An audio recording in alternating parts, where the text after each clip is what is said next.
বিয়ের পর থেকে একটা অদ্ভুত বিষয় আমি লক্ষ্য করছিলাম। প্রতি রাতে আমার শ্বশুর শাশুড়ির ঘর থেকে কান্নার চাপা শব্দ ভেসে আসত, বিশেষ করে আমার শাশুড়ির। যখনই ওনাদের ঘরের পাশ দিয়ে যেতাম, কোনো না কোনো অস্বাভাবিক আওয়াজ আমার কানে আসত। মাঝে মাঝে আমার শ্বশুরকে উত্তেজিত হয়ে চিৎকার করতে শুনতাম, তিনি শাশুড়িকে ধমকাচ্ছেন।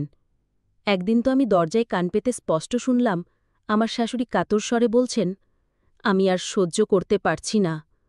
উত্তরে আমার শ্বশুর রাগত স্বরে বললেন, তোমাকে পারতেই হবে, নইলে পরিণাম ভালো হবে না। আমার শাশুড়ি তখন মিনতি করে বলতেন, তুমি একটু আস্তে কথা বলো, বাড়ির নতুন বউ আর ছেলেমেয়েরা শুনে ফেলবে। কিন্তু আমার শ্বশুর আরও জোরে বলতেন, যে শোনার সে শোনুক, তাতে আমার কিছু আসে যায় না। এইসব শুনে আমার মনে হতো, শ্বশুরের এত বয়স হয়েছে, তবুও তার মধ্যে এত তেজ কিভাবে থাকতে পারে। সকাল হলেই অবশ্য তাদের আচরণ পুরোপুরি পাল্টে যেত। দেখে বোঝার উপায় থাকত না যে রাতে তাদের মধ্যে কোনো গোলমাল হয়েছে। তাদের সেই বন্ধ ঘরের রহস্যটা কি, তা আমি কিছুতেই বুঝতে পারতাম না। সকালের বেলা আমার শ্বশুর আমাদের সাথে এত মিষ্টি ব্যবহার করতেন যে আমার গা জ্বলে যেত। আমার মনে হতো এই মানুষটাই রাতে আমার শাশুড়ির সাথে দুর্ব্যবহার করেন, আর দিনের বেলায় আমাদের সামনে ভালো মানুষ সাজার চেষ্টা করেন। এই ভণ্ডামির জন্য আমার খুব রাগ হতো, কিন্তু মুখে কিছু বলতে পারতাম না। আমরা দুই যা মিলে এক সংসারে থাকতাম। আমি পূজা, এই বাড়ির ছোট বউ।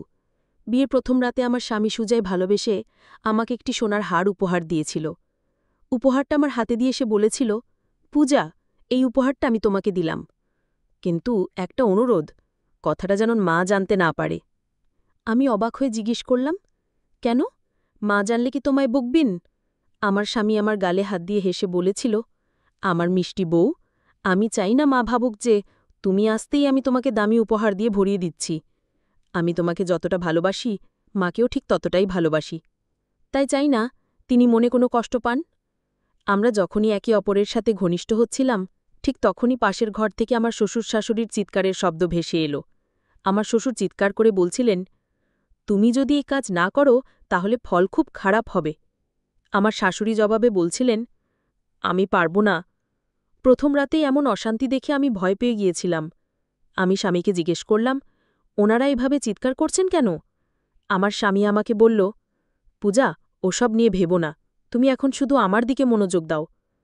আমি স্বামীর কথা মতো আর ওদিকে কান্না দিয়ে তার সঙ্গে সময় কাটালাম। পরদিন সকালে রান্নাঘরে আমি পায়েস তৈরি করছিলাম।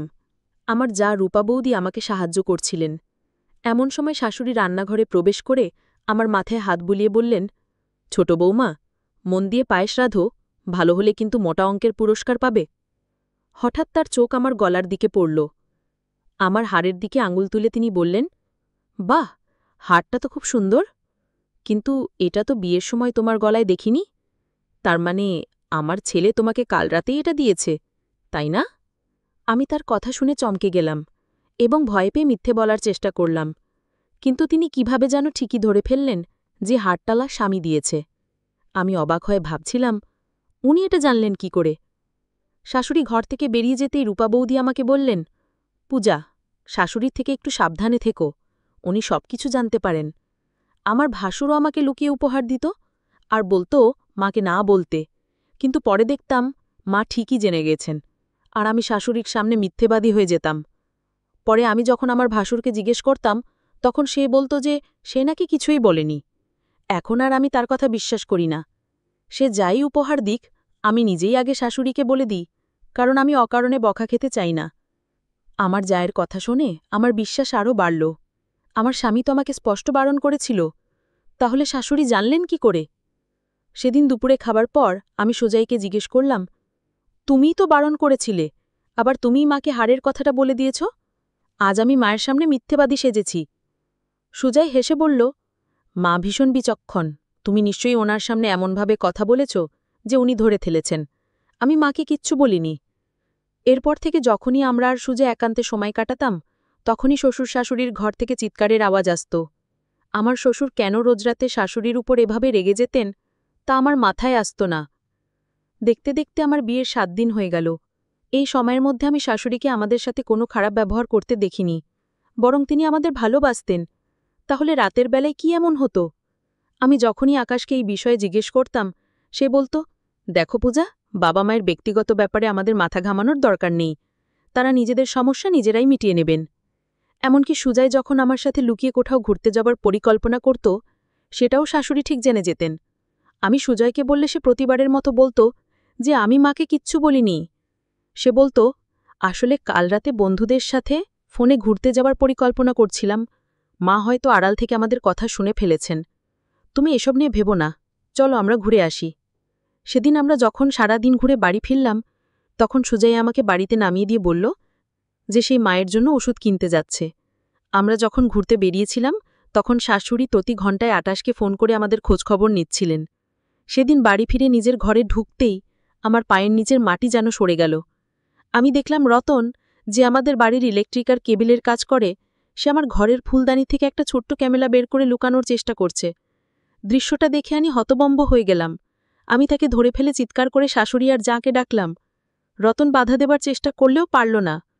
আমার শাশুড়ি এসে রতনের হাত থেকে ক্যামেরাটা কেড়ে নিয়ে তাকে মারতে শুরু করলেন আর বললেন, তোর এত সাহস, তুই আমার বাড়ির বউদের উপর খারাপ নজর দিস? আমার যা বললেন, মা, পুলিশকে খবর দিন, ও অনেক বড় অপরাধ করেছে। আমার শাশুড়ি আমাদের দিকে তাকিয়ে বললেন, না, পুলিশ ডেকো না, এতে আমাদের সম্মানহানি হবে। আমি বললাম, সম্মানহানির ভয়ে আমরা এই অপরাধীকে ছেড়ে দেব? ও তো আমাদের সবকিছু রেকর্ড করেছে।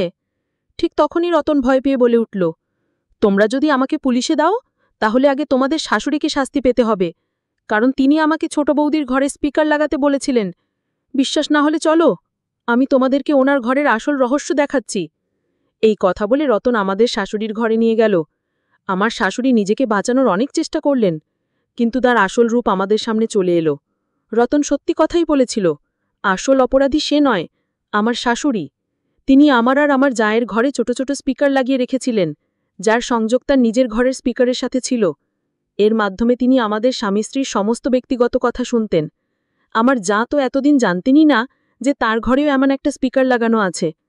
বাড়ির সবাই ফিরে আসার পর আমরা যখন শাশুড়িকে এই বিষয়ে জিজ্ঞেস করলাম, তিনি বললেন যে তিনি যা করেছেন ভালোর জন্যই করেছেন, কারণ তার ভয় ছিল বিয়ের পর বউরা ছেলেদেরকে মায়ের কাছ থেকে কেড়ে নেয়। এত কিছুর পরেও তিনি নিজের ভুল স্বীকার করতে রাজি হলেন না। তখন আমার শ্বশুর রেগে গিয়ে শাশুড়ির দিকে এগিয়ে এসে চিৎকার করে বললেন, এই দিনটার জন্যেই আমি তোমাকে প্রত্যেক দিন রাতে বাধা দিতাম, আমি তোমাকে এইসব নোংরামি বন্ধ করতে বলতাম, কিন্তু তুমি আমার কোনো কথাই কানে তোলনি। ছি ছি, তোমার লজ্জা হওয়া উচিত এমন কাজ করার জন্য। তুমি প্রতিদিন রাতে স্পিকার চালিয়ে ছিলে বৌমার কথা শুনতে, আর আমি বাধা দিলেই আমাকে হুমকি দিতে। সেদিন আমার আর কিচ্ছু বুঝতে বাকি রইল না।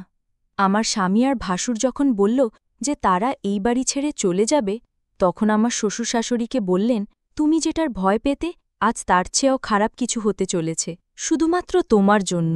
তোমার এই স্বভাবের জন্যই আমার ছেলেরা বাড়ি ছাড়তে চাইছে। এক্ষুনি নিজের ভুল স্বীকার করো, নইলে তুমি তোমার ছেলেদের চিরদিনের জন্য হারাবে।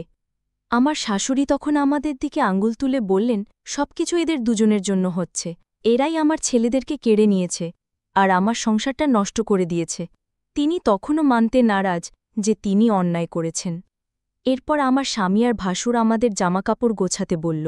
আমরা যখন সত্যি সত্যি বাড়ি ছেড়ে যাচ্ছিলাম, তখন আমার শ্বশুর শাশুড়িকে বললেন, এখনও সময় আছে, নিজের ভুল মেনে নিয়ে ওদেরকে আটকাও, নইলে আমি ওদের সাথে এই মুহূর্তে বাড়ি ছেড়ে চলে যাব। বাবার মুখে এই কথা শুনে আমার শাশুড়ি শেষ পর্যন্ত ভেঙে পড়লেন। তিনি নিজের ভুল বুঝতে পেরে আমাদের কাছে ক্ষমা চাইলেন আর ছেলেদের জড়িয়ে ধরে বললেন, আমি তোদের খুব ভালোবাসি। আমার মনে সবসময় একটা ভয় কাজ করত যে বউরা আসার পর তোরা আমার থেকে দূরে চলে যাবি। আমার ভাসুর আর স্বামী তখন মাকে কাছে টেনে নিয়ে বোঝালো, মা, ছেলে আর মার সম্পর্ক কেউ কোনোদিন কেড়ে নিতে পারে না। তোমার স্থান আমাদের জীবনে সবসময়েরই একই থাকবে। তুমি অকারণে ভয় পেও না যে আমাদের স্ত্রীরা তোমাকে আমাদের থেকে দূরে সরিয়ে দেবে। আমিও শাশুড়িকে বললাম, মা, আপনি কেন ভাবছেন যে আমরা আপনার ছেলেদেরকে আপনার কাছ থেকে কেড়ে নেব? এটা করলে তো তার ফলটা আমাদেরও ভোগ করতে হবে। সেদিন আমি আসল সত্যিটা জানতে পারলাম। আমার শ্বশুর প্রতিদিন রাতে শাশুড়ির উপর চিৎকার করতেন, কারণ তিনি তার এই নোংরা কাজটা মেনে নিতে পারতেন না। তিনি তাকে অনেকবার বাধা দেবার চেষ্টা করেছিলেন, কিন্তু শাশুড়ি তার কথা শোনেননি। একদিন তো শ্বশুর রাগের মাথায় স্পিকারটা ভেঙেই ফেলেছিলেন, কিন্তু শাশুড়ি আবার রতনকে দিয়ে সব ঠিক করিয়েছিলেন। যাই হোক, এখন আমাদের সংসারে শান্তি ফিরে এসেছে। আমার শাশুড়ি আর আগের মতো নেই। আমরাও তাকে এত ভালোবাসা দিয়েছি যে তার মনে আর কখনো ওই ধরনের ভয় বা চিন্তা আসবে না। আমি প্রথমে শ্বশুরমশাইকে ভুল বুঝলেও এখন জানি যে আমিই ভুল ছিলাম। এখন আমাদের মধ্যে সবকিছু ঠিক আছে।